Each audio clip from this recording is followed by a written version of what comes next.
Hello and welcome to another episode of All Moms Can Earn। आज जिस topic पे हम लोग बात करेंगे वो थोड़ा सीरियस टॉपिक है, बच्चों से रिलेटेड टॉपिक है।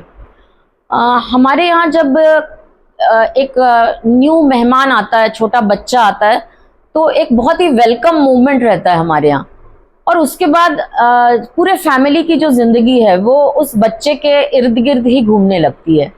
उसकी हेल्थ कैसी है, उसकी पढ़ाई कैसी चल रही है और आगे चल के वो अच्छे से सेटल हो जाए। लेकिन कभी कभी ऐसा होता है कि बच्चे को किसी तरह की शारीरिक या मानसिक कोई प्रॉब्लम आ जाती है और ऐसे समय जो घर वाले हैं उनको ऐसा लगता है जैसे उनके ऊपर एक दुखों का पहाड़ ही चढ़ पड़ा हुआ है। तो ऐसे जो पेरेंट्स हैं उन्हें ये हमको समझाना चाहिए कि अगर ऐसी कोई प्रॉब्लम है तो उस बच्चे का भी हक है कि वो एक नॉर्मल जिंदगी जिए और उसको ज़्यादा से ज़्यादा नॉर्मल हम कैसे कर सके। और यहाँ पे रोल आता है एक काउंसलर का, और ऐसे काउंसलर्स कम ही मिलते हैं हमको। तो आज हमारे साथ एक ऐसे डेडिकेटेड काउंसलर है जिसने अपने एक लाइफ का मिशन बना लिया है कि जो स्पेशली एबल्ड चिल्ड्रन हैं या चिल्ड्रन विद स्पेशल नीड्स हैं उनकी ट्रेनिंग करें। तो आइए मिलते हैं मिसेस किरण हीरानंदानी से। और इनका बायोडाटा वैसे मैंने पढ़ा है, पर मैं चाहूंगी कि ये खुद ही अपना एक इंट्रोडक्शन एंड इनकी लाइफ की जर्नी दें, क्योंकि इन्होंने मैंने देखा कि LLB किया था पर बाद में इनका पूरा जो टाइम था वो इन्होंने ये सब चीजें सीखने में लगाया है और अब परमानेंटली वो एक मेंटल वेलनेस कोच भी हैं और काउंसलर भी हैं। तो वेलकम किरण, एंड प्लीज आपका एक इंट्रोडक्शन दीजिए और कैसे ये जर्नी शुरू हुई आपकी। Thank you so much ma'am for your warm welcome और नमस्कार सभी को। Hello everyone, I am Kiran Hiranandani, a mental health coach and a counsellor. यहाँ तक मैं कैसे पहुँची वो भी मैं आपको बताऊँगी, लेकिन पहले मैं मेरी जर्नी बताऊँगी कि बिफोर मैरिज मैंने BCom किया था, LLB किया था। और जब हम शादी करके आते हैं तो हमारे बहुत सारे ड्रीम्स होते हैं कि हम ये करेंगे, आगे करियर करेंगे, अपना सब साथ में मिलके फैमिली है, हम बहुत सारे ड्रीम्स होते हैं। लेकिन मेरे साथ ऐसा हुआ कि शादी की और बच्चा हो गया, और बच्चे का बाद में हमको पता चला कि चाइल्ड इज़ नॉट नॉर्मल। तो आप सोचो कि जैसे मैम ने बोला कि पहाड़ टूट पड़ा, तो वैसे ही सच में हमारे फैमिली के ऊपर, हमारे ऊपर पहाड़ ही टूट पड़ा था जब हमको पता चला कि हमारा बच्चा नॉर्मल नहीं है। और उसको she falls in the category of multiple disorders. Multiple disorder यानी लो विजन, लो अंडरस्टैंडिंग, उसको दिखता भी कम है, समझ भी कम है, और दूसरे भी प्रॉब्लम्स थे जो अभी कवर अप हो गए हैं और काफ़ी हद तक अब वो नॉर्मल हो चुकी है, इंडिपेंडेंट हो चुकी है। It's been 25 years of my marriage, मुझे 25 साल हो गए हैं शादी को, और अब हमने उसको ऐसे ट्रेन किया है कि एटलीस्ट वो बच्चा इंडिपेंडेंट हो जाए। और फिर सेकंड चाइल्ड जो है उसको हियरिंग का इशू था, उसके पीछे मेरा स्ट्रगल अलग था, उसके पीछे बहुत सारी मेहनत हुई, स्पेशल एजुकेटर, स्पेशल थेरेपिस्ट। लेकिन आज इतने सालों के बाद, आज 18 साल की हो गई है और she is like a normal child only. सिर्फ हियरिंग एड्स पहनती है लेकिन बिल्कुल नॉर्मल है।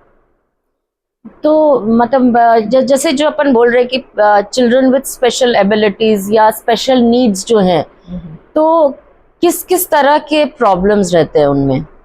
देखो, पहले तो ये स्पेशल नीड्स चिल्ड्रन क्या होते हैं वो मैं टर्म बताऊंगी। स्पेशल नीड्स चिल्ड्रन यानी जिनको स्पेशल सपोर्ट चाहिए होता है, स्पेशल अटेंशन चाहिए होता है, स्पेशल स्कूल चाहिए होता है, स्पेशल एजुकेशन चाहिए, स्पेशल एजुकेटर्स चाहिए, और हर चीज़ उनको स्पेशल चाहिए, तभी तो उनको स्पेशल कहा गया है। और शायद भगवान ने मुझे कैपेबल समझा, मुझे स्पेशल समझा, तभी ये बच्चों को मेरे पास भेजा है।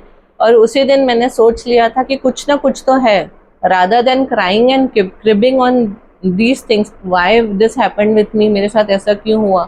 मैंने वो ना सोचते हुए ये सोचा कि इसका सलूशन क्या, अब जो दिया है भगवान ने मुझे ये चैलेंज, अब मुझे इस पर वर्क करना है। तो उस चैलेंज को मैंने एक्सेप्ट किया और उनके ऊपर वर्क किया। और जो स्पेशल चिल्ड्रन की जो कैटेगरी होती है वो डिफरेंट होती है। कोई फिजिकली डिसेबल्ड होता है, किसी को कोई मेंटली डिसेबल्ड होता है, किसी को हियरिंग इश्यू होता है, किसी को विजन इम्पेयरमेंट होता है, तो ऐसे बहुत सारी कैटेगरीज होती हैं स्पेशल नीड्स चिल्ड्रन की। तो ये अपने समाज में अपन अगर देखें तो कितना % है ऐसा जो अपने को बच्चे मिलेंगे इस तरह के? परसेंटेज भी कैटेगरी वाइज है, लेकिन Category wise है। मैंने जो अभी इतने सालों में स्टडी देखा किया है। है तो WHO के हिसाब से मेरे को लगता है 10 to 15% मतलब काफी होगा। बड़ा Right. एक % है जो अपने को स्पेशल नीड्स वाले हाँ। बच्चे हैं। तो अगर अपन सोचे कि इन बच्चों को अपन ने ट्रेन करना है या कुछ, तो क्या इनके लिए कुछ अपने को स्पेशल पढ़ाई करनी पड़ती है? हाँ।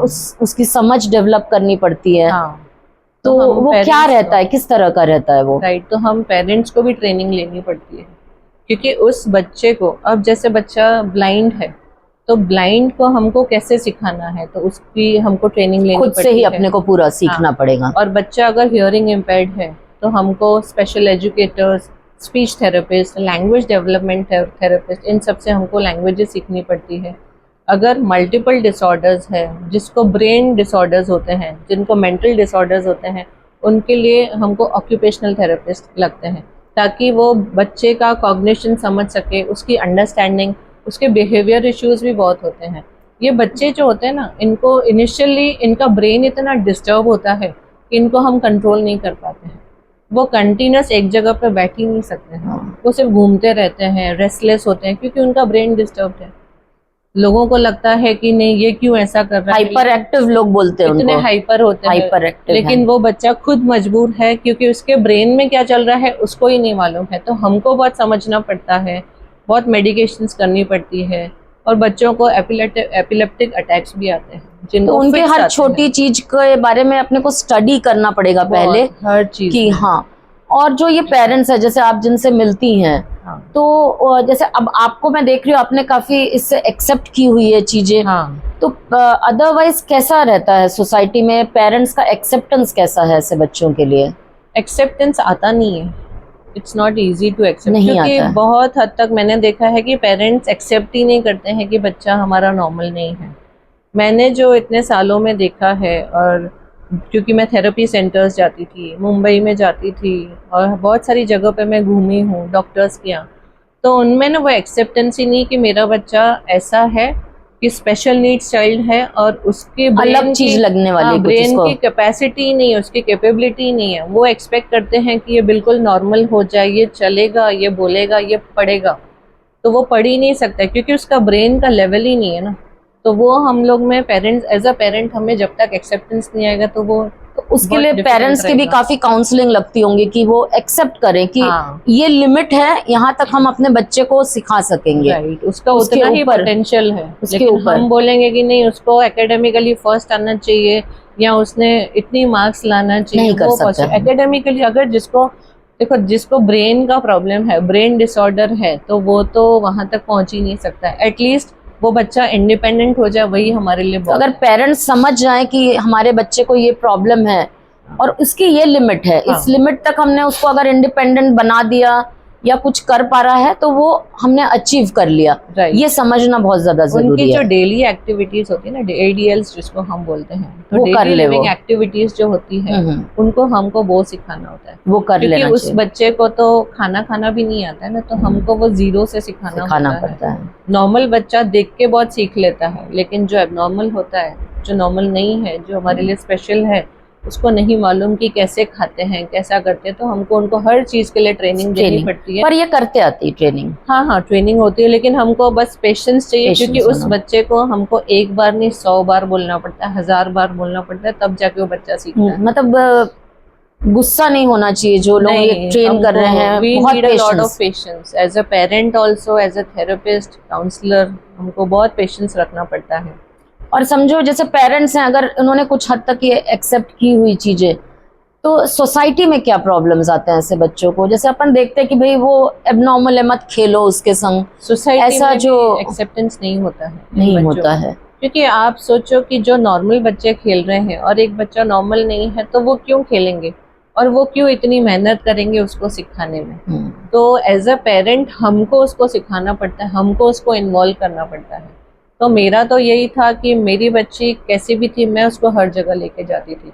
वो पार्टीज हो, कुछ भी हो, बर्थडे पार्टीज हो, क्योंकि मुझे कुछ शर्म नहीं थी कि नहीं मुझे ऐसा क्यों हो गया, नहीं शर्म की तो मतलब बात नहीं होनी हाँ, चाहिए। लोगों को ये लगता है हाँ कि नहीं कि हम कैसे जाएंगे। बहुत सारे पेरेंट्स आते हैं, वो बोलते हैं कि आप उसको कैसे लेके जाते हो, वो कैसे बिहेव करेगा, उसमें क्या है, कैसे बिहेव करेगा, तो वो तो हमको लेके जाना है, तभी तो सोसाइटी एक्सेप्ट करेगी। हाँ, अगर आप सभी पेरेंट्स इस तरह से सोचें हाँ, तो सोसाइटी में भी शायद उस चीज का एक्सेप्टेंस आएगा। और बढ़ेगा अभी तो उसमें। हर जगह इनका इंक्लूजन हो गया है, स्कूल्स में, हर जगह पे कहीं पे भी Inclusion। जाओगे तो उनको इंक्लूसिव एजुकेशन है ही। यानी अगर 40 बच्चे हैं तो आपको इन बच्चों को भी लेना है। और जो ये बच्चे रहते हैं जो, तो उनमें कहीं ना कहीं एक कोई टैलेंट भी रहता है छुपा हुआ। हाँ, जैसे ड्राइंग है, म्यूजिक है, डांस, तो उसको कैसे अपन ने आइडेंटिफाई करना और उसमें ट्रेन करना, तो ये कैसे करते हैं? ये जैसे अभी मेरी जो बड़ी वाली बच्ची है जिसको मल्टीपल डिसऑर्डर्स है, तो उसको कैसा था कि मुझे नहीं मालूम था कि उसको क्या, लेकिन उसका लिसनिंग बहुत अच्छा, बोलते हैं ना उनके सेंसेस जो होते हाँ, हैं कोई ना कोई सेंस बहुत हाँ, स्ट्रांग होता है। अगर एक भगवान वीक देता है तो दूसरा सेंस उसको बहुत स्ट्रांग देता है। तो वो मैंने देखा कि वो ना उसकी फ्लेक्सिबिलिटी इतनी अच्छी है कि आप जैसा उसको योगा कराओगे वो योगा कर लेती है, इतनी अच्छी फ्लेक्सिबिलिटी है, जैसा बोलोगे उल्टा पुल्टा हर तरफ के। तो ये उसमें मैंने देखा कि ये टैलेंट है हिडन। और जो दूसरी वाली है, she is a wonderful choreographer. अच्छा। And I am really proud of her, like being, like उसको हियरिंग इश्यू है, उसको नहीं सुनाई दिया, उसने भी बहुत सारे स्ट्रगल्स लिए हैं। 2 साल से वो बच्ची सोई नहीं, मेरे साथ थेरेपी क्लासेस भागती थी। आज वो she is a wonderful choreographer, दूसरों को डांस सिखाती है, स्कूल्स में जाती है, बहुत सारे इंस्टीट्यूट्स उसको बुलाते हैं कि आप आके डांस सिखाओ। तो ये आइडेंटिफाई ये- करना चाहिए कि यही क्या उसका टैलेंट हिडन टैलेंट था, Yes। ये पोटेंशियल था और हमने उसको आगे बढ़ावा दिया उस चीज का। तो पेरेंट्स ने भी एक्सेप्ट करना चाहिए, सोसाइटी ने भी एक्सेप्ट करना चाहिए, और जो उनकी लिमिट है वहां तक हमने नॉर्मल पे उनको ले जाने की कोशिश करनी चाहिए। तो स्पेशली एबल्ड जो चिल्ड्रन है वो भी, उनका भी हक है कि वो भी एक नॉर्मल जिंदगी गुजार सके। तो ये तो बात अपन ने की अभी स्पेशली एबल्ड। और आप एक काउंसलर के रूप में भी काम करती हैं। हाँ, तो काफी स्कूल्स में मैंने देखा आपके इसमें कि आप स्कूल के काउंसलिंग टीम पे हैं, जो आई थिंक अभी कंपलसरी है हर स्कूल को कि काउंसलर उनके पास होना ही चाहिए। तो ये बच्चे क्या खुद से आते हैं या टीचर्स रेफर करते हैं आपके पास काउंसलिंग को? पहले तो मैं बताऊंगी कि मैं ये काउंसलिंग में आई कैसे। मीन्स आप सोचो कि पहले मैंने पहली बच्ची के पीछे मेहनत की, फिर दूसरी चाइल्ड के पीछे मैंने किया, थेरेपीज, स्कूल, हॉस्पिटल्स, यही था। तो मैंने अपना करियर का तो सोचा ही नहीं।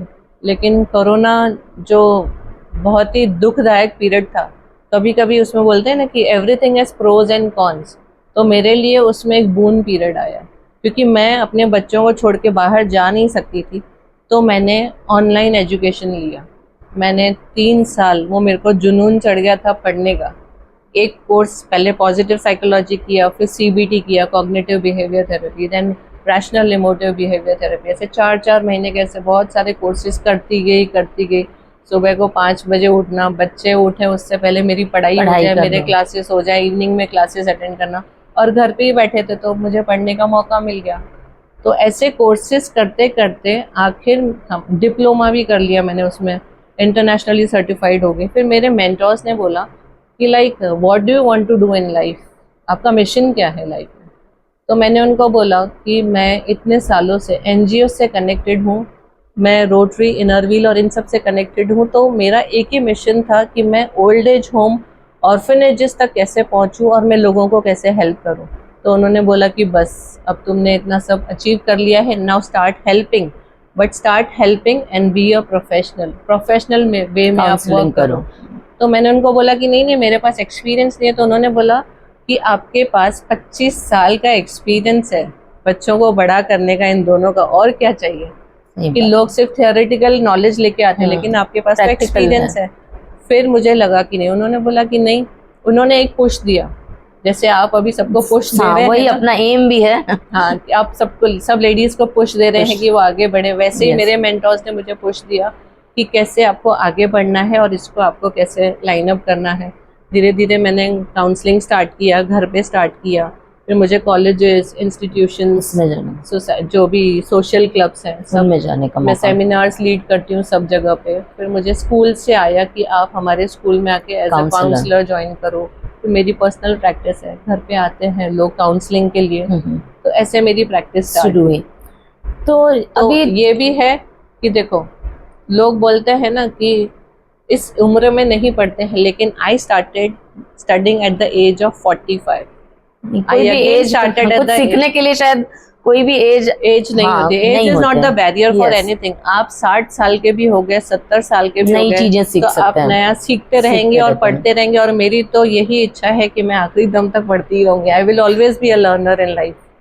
तो अभी तुम काफी साल से बच्चों के साथ काम कर रही हो, तो अगर अपन आज के घड़ी में देखें तो 10 साल पहले जो बच्चों के प्रॉब्लम्स थे और आज जो प्रॉब्लम्स हैं, क्या कोई उसमें सिग्निफिकेंट फर्क आपको नजर आ रहा? बहुत, क्योंकि 10 साल पहले सोशल मीडिया नहीं था। अभी जो है सोशल मीडिया है, एवरीथिंग इज ऑन द उसी कॉन्टेक्स्ट में मैं पूछ रही थी कि क्या फर्क पड़ा है बच्चों के एटीट्यूड्स में? बहुत, क्योंकि आप सोचो, एक तो बच्चों को इंसोम्निया हो रहा है, मोबाइल, टीवी, ये सब मोबाइल की वजह से वो सो नहीं पा रहे हैं, वो पढ़ नहीं पा रहे हैं। और जो कंटिन्यूस ये लोग इंस्टाग्राम और फेसबुक पे ये जो कंटिन्यूस आप लोग जो स्क्रोलिंग करते हैं ना, वो हमारा डोपामाइन तो रिलीज करता है, हमारा एक हैप्पीनेस हार्मोन होता है जिससे हम बहुत खुश होते हैं कि नहीं ये वाला रील अच्छा लगा तो बच्चा देखता है, और एल्गोरिदम चेक कर रहा है कि इस बच्चे को कौन सा रील पसंद आ रहा है, तो ऐसे टाइप के ही रील्स भेजता रहता है। लेकिन कंटिन्यूस आप सोचो कि आपने मोबाइल लिया था 10 मिनट के लिए, लेकिन आप वो मोबाइल 3 घंटे के लिए आप लेके बैठे और वही देख रहे हो, रील्स कंटिन्यूस नॉन स्टॉप, तो आपका ब्रेन कितना डिस्टर्ब हो रहा है, आपका ब्रेन कितना रेस्टलेस हो रहा है, उसकी वजह से आप सो नहीं पाते। और जो नॉर्मल सोने का टाइम है कि जल्दी सो जल्दी, वो साइकिल तो इनकी शायद पूरी डिस्टर्ब हो गई कि लेट सो रहे हैं। हाँ, तो उससे भी हार्मोनल चेंजेस अपनी बॉडी में हो रहे हैं उनको। सोचो, हमारा डिसिप्लिन होता था 9 बजे सो जा रहा है, बच्चे सो जाए, और अभी भी हम यही रेकमेंड करते हैं कि आप जब सोते हो तो 3 घंटे पहले आप मोबाइल मत देखो। लेकिन बच्चे 12 बजे तक मोबाइल देख रहे हैं, तो उनके ब्रेन में वही चल रहा है। आप सोचो कि जब वो सोते हैं ना, तो उनकी आंख भी पूरी बंद नहीं होती है, क्योंकि वो रेस्टलेस होते हैं, उनके ब्रेन में वही चलता है कि हमने क्या देखा है। और मेरे पास ऐसे काउंसलिंग के केसेस आते हैं कि जिनके अंदर डर भी रहता है, मीन्स कभी उनको हॉरर फिल्म देखी है तो वही उनके रात को घूमती रहती है, और कुछ ये मिस्ट्री वाली देख ली है, किडनैपिंग का देख लिया, तो उनको लगता है कि मुझे भी कोई। तो क्या इसके लिए कुछ अपन ने पेरेंट्स के साथ कुछ आप लोग रखते हैं counselling session, screen time reduce करने के लिए?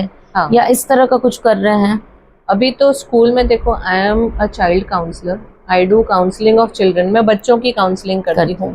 और पेरेंट्स का भी हमने अभी स्टार्ट किया है। पेरेंट्स अप्रोच करते हैं कि हमारे बच्चे का ये इश्यू है, क्या प्रॉब्लम आ रहा है, और जिस बच्चे का मुझे पता चलता है कि नहीं प्रॉब्लम है, तो मैं फिर फादर को बोलती हूँ कि आप इनके पेरेंट से उनकी काउंसलिंग होती है। और सबसे पहले मुझे ऐसा लगता है कि बच्चे से ज्यादा है ना, पेरेंट काउंसलिंग ज्यादा जरूरी है, क्योंकि अगर पेरेंट्स अवेयर हो जाएं, अगर वो बच्चों के ऊपर वॉच रख रहे हैं वो क्या कर रहे हैं। देखो, बच्चा हमको मालूम है रूम में बैठा है, हम समझते हैं कि वो पढ़ाई कर रहा है, वो नीट की तैयारी कर रहा है, वो जेई की तैयारी कर रहा है, लेकिन हमको नहीं मालूम कि वो रूम में क्या कर रहा है।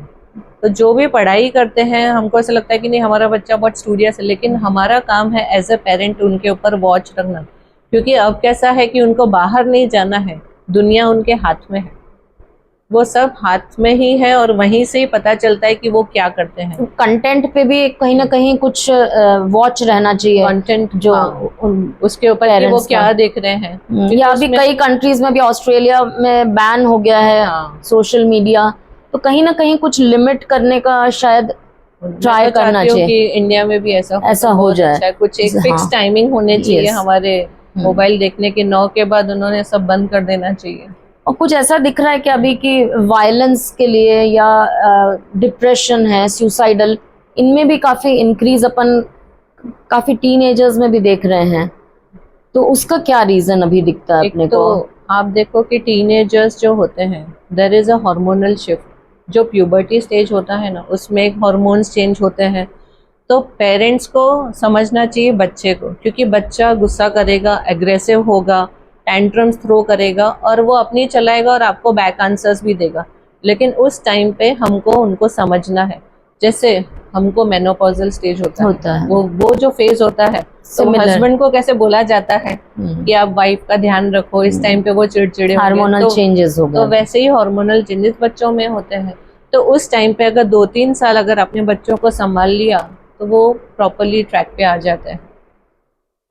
तो अभी मतलब मैंने देखा अभी काफी सोसाइटी में, तो ये जो इस तरह का काउंसलर्स जो लोग ट्रेंड है वो काफी कम मुझे दिखाई देते हैं। हाँ, तो जो हमारे अभी लोग देख रहे हैं ये सीरीज, तो क्या एडवाइस करेंगे आप, जो लेडीज हैं जिन्होंने कुछ एजुकेशन लिया है, जो इस टाइप का वर्क कर सकती हैं, तो क्या एडवाइस देंगे कि क्या उन्होंने सीखना चाहिए और इस फील्ड में आना चाहिए? जरूर आना चाहिए, क्योंकि मेंटल हेल्थ प्रॉब्लम्स जो है वो बहुत बढ़ते जा रहे हैं और अभी बढ़ेंगे क्योंकि सोशल मीडिया है और उसको आप नहीं रोक सकते। सिर्फ आप उस पर वॉच रख सकते हो, आप रोक नहीं सकते हो उसको। बच्चे को आप बांध के नहीं रख सकते हो कि नहीं देखना है, क्योंकि पूरी दुनिया देख रही है और उसका हमको बताना है कि हमको उसको कैसे यूज करना है, कैसे प्रोडक्टिव वे में यूज करना है, ना कि उसको हमको बोलना है कि नहीं बहुत रेस्ट्रिक्शंस डाल के। क्योंकि जब भी आप जिस चीज के लिए रोकोगे उनकी इच्छा और होगी करने की। तो इसलिए हमको भी सेंसिबल होना पड़ेगा। और आप जो बोल रहे थे कि बच्चों को आजकल एंजाइटी, डिप्रेशन, तो वो इसलिए हो रहा है क्योंकि वो लोग है ना फिजिकल एक्टिविटी नहीं कर रहे हैं। फिजिकल एक्टिविटी मैं हमेशा हर एक बच्चे को बोलती हूँ, पहले मैं उसको ये पूछती हूँ कि आपकी फिजिकल एक्टिविटी क्या है? कितना टाइम करते हैं? तो वो बोलते हैं कि नहीं, कि हम तो कहीं नहीं जा रहे। पहले हम कितना घूमते थे और कितना वॉक करते थे और कितनी एक्सरसाइजेस करते थे, बाहर जाके खेलते थे। लेकिन आजकल बच्चों को इंटरेस्ट साइकिल नहीं चलाना रहता है, हर के पास स्कूटी रहती है। तो वो या थोड़ा सा दूर जाना है तो उनको कुछ व्हीकल होना, ऐसा नहीं कि पैदल चल के चले जा रहे हैं। तो पेरेंट्स को उनको ना फिजिकल एक्टिविटी में पुश करना चाहिए। Daily 1 hour physical activities must to keep the child mentally active. Yes, physically as well as mentally you will be healthy. Physically active रहेंगे तो मेंटली एक्टिव भी रहेंगे। क्योंकि आप सोचो कि जो उनकी एनर्जी सेव हो रही है वो कहाँ जा रही है? वो मोबाइल में जा रही है। तो हमको उनकी एनर्जी एक्सरसाइजेस में लगानी है कि कोई प्रोडक्टिव चीज में जाके करें। सीखना भी हो जाता है, हेल्दी भी रहेंगे और थकेंगे, जल्दी सोएंगे। ये तो थकते नहीं है, लेकिन ये ब्रेन थक रहा है। तो अभी सच में बहुत जरूरत है कि ये काउंसलिंग जो है उसके लिए लोग आगे आए। हाँ, और जो भी महिलाएं देख रही हैं, तो हम चाहेंगे कि वो जो भी मिनिमम उनके लिए कोर्सेज हैं वो करें और आगे आए और समाज में कहीं ना कहीं एक पॉजिटिविटी ले लाने की कोशिश करें, क्योंकि नेगेटिविटी बहुत ज्यादा फैल रही है। तो अगर इस तरह के लोग रहें जो बच्चों को समझाए, मे बी पेरेंट्स का नहीं सुन रहे हैं, शायद काउंसलर्स ने अगर बताया उन्हें समझ तो सुनते हैं। क्योंकि कई बार ऐसा लगता है कि जो जनरेशंस आ रही हैं उनके ऊपर इतने खराब संस्कार आ रहे हैं ये सोशल मीडिया के थ्रू, कि उनकी लाइफ में प्रॉब्लम्स आएंगे काफी। तो अगर उस चीज को हमको सुधारना है तो आई थिंक और लेडीज ने भी सामने आना चाहिए। और इनका नंबर भी हम पिन करेंगे हमारे कमेंट सेक्शन में, कभी कुछ लगे तो आप इनसे भी कंसल्ट करके इनको पूछ सकेंगी।